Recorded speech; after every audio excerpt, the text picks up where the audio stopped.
Hey guys, welcomes all of you in my YouTube channel new Gurukul centre of excellence. कैसे हैं आप सब। हम यहाँ पे कुछ बायोलॉजी के क्वेश्चन लेके आए हुए हैं जो हमारी आगामी परीक्षाएं हैं, जैसे PET, SSC CGL, SSC CHSL, UP लेखपाल, इन सब में जो है बहुत इंपॉर्टेंट रोल जो है यहाँ पे प्ले करेंगे। तो सबसे पहले हम बात करते हैं कि जो फर्स्ट क्वेश्चन है वो कौन सा है।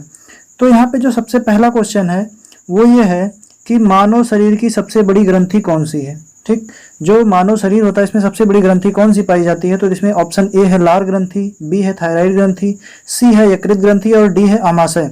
तो इसका जो राइट आंसर होगा यकृत। यकृत को हम बोलते हैं लीवर। क्या बोलते हैं? लीवर बोलते हैं। जो लीवर होता है उसी को जिगर भी कहा जाता है और ये हमारे शरीर की सबसे बड़ी ग्रंथि है।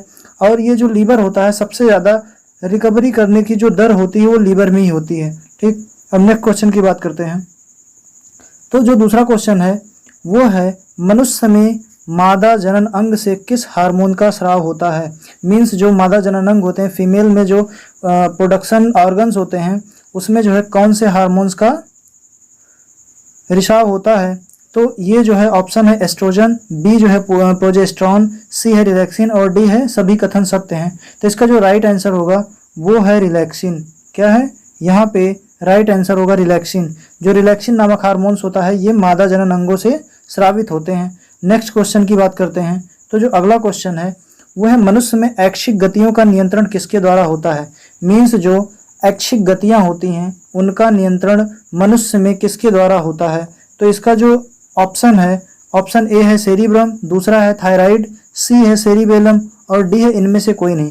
तो इसका जो राइट आंसर है वो है सेरिब्रम। सेरिब्रम के द्वारा जो मनुष्य में ऐच्छिक गतियां होती हैं उनका नियंत्रण होता है। अब अगले क्वेश्चन पे चलते हैं हम।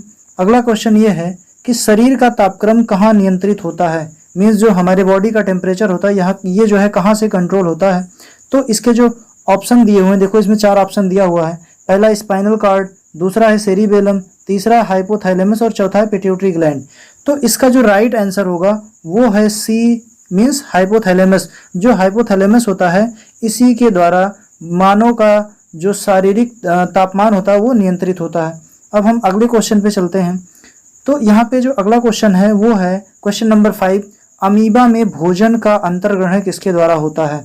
जो अमीबा होता है उसमें जो भोजन होता है उसका अंतर्ग्रहण कहाँ से होता है। मीन्स वो जो है अंदर कहाँ से जाता है। तो यहाँ पे ऑप्शन ए है कूटपाद, बी है कोशिका मुंह, तीसरा है सीलिया और डी जो है गुदा द्वार। तो इसका जो राइट आंसर होगा वो होगा कूटपाद। क्या होगा? कूटपाद। नेक्स्ट क्वेश्चन पे चलते हैं। निम्न में से कौन सा एंजाइम लार में पाया जाता है। जो हमारी लार होती है, जो मनुष्यों में भोजन के दौरान जो है लार निकलती है, भोजन के साथ में भी निकलती है और भोजन के पहले भी निकलती है और भोजन के बाद भी निकलती है। तो जो लार होती है उसमें कौन सा एंजाइम पाया जाता है। तो यहाँ पे कुछ ऑप्शंस दिए हुए हैं। पहला क्या है? पेप्सिन, दूसरा है क्या ट्रिप्सिन और सी पे है टाइलिन और डी पे है काइमोट्रिप्सिन। ठीक है, तो इसका जो राइट आंसर होगा वो होगा टाइलिन। जो हमारी लार होती है उसमें टाइलिन नामक एंजाइम पाया जाता है और इसमें जो है लार में लाइसोजाइम भी पाया जाता है। तो यहाँ पे आप लोग कमेंट करके बताइएगा कि लार जो होती है उसमें एक और एंजाइम पाया जाता है वो कौन सा होता है। ठीक, आगे चलते हैं हम। वह प्रक्रिया जिसके द्वारा मनुष्य श्वास ग्रहण करता तथा छोड़ता है वो कौन सी प्रक्रिया होती है। मीन्स हम अपनी नाक से सांस को अंदर लेते हैं और फिर क्या करते हैं और उसको बाहर छोड़ते हैं। तो जो प्रोसेस होता है इसे हम क्या कहते हैं। तो इसके जो ऑप्शंस दिए हैं, ऑप्शन ए में श्वसन, ऑप्शन बी में श्वासोच्छ्वास और सी में है प्रश्वास और डी में है निश्वसन। तो इसका जो राइट आंसर होगा श्वासोच्छ्वास। मीन्स अपने नाक से हम क्या करते हैं, वायुमंडल की वायु को खींचते हैं और फिर बाद में क्या करते हैं, रिलीज कर देते हैं। तो इसको बोलते हैं श्वासोच्छ्वास। ठीक, नेक्स्ट क्वेश्चन पे चलते हैं।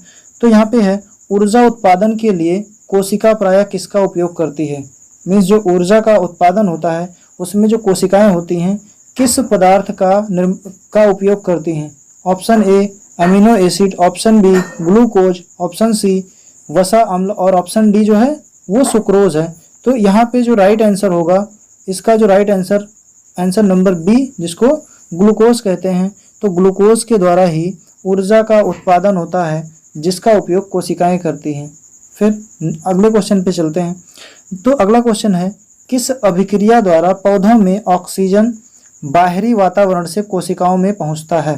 किस अभिक्रिया द्वारा पौधों में ऑक्सीजन बाहरी वातावरण से कोशिकाओं में पहुंचता है। तो इसके जो ऑप्शंस हैं, पहला है किण्वन, दूसरा है विसरण, तीसरा है दहन और चौथा है प्रकाश संश्लेषण।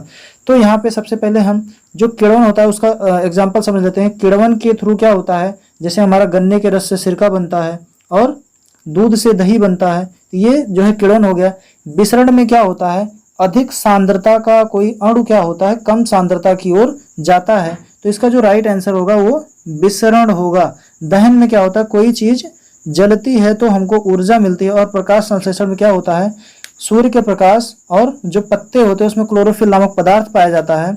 और क्या होता है, तथा कार्बन डाइऑक्साइड जो गैस होती है वायुमंडल में, उसको एब्जॉर्ब करके जो पेड़ पौधे होते हैं वो अपना भोजन बनाते हैं। तो अपने भोजन में किसका निर्माण करते हैं, ग्लूकोज का निर्माण करते हैं और साथ में क्या बनाते हैं, ऑक्सीजन गैस को निर्मुक्त करते हैं।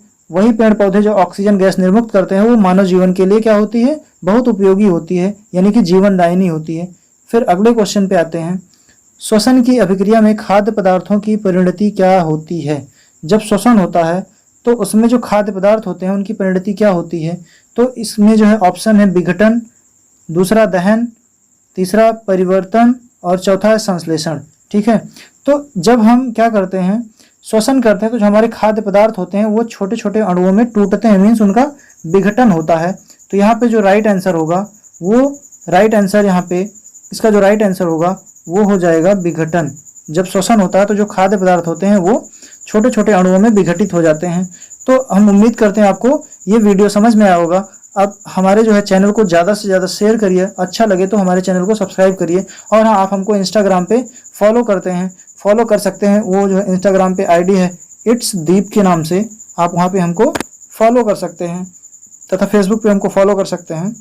इसी तरह के हमारे जो है नए नए वीडियोस प्राप्त करने के लिए आप हमारे चैनल पे बने रहिए। तब तक के लिए आप सभी का धन्यवाद। स्वस्थ रहिए, मस्त रहिए। Thank you.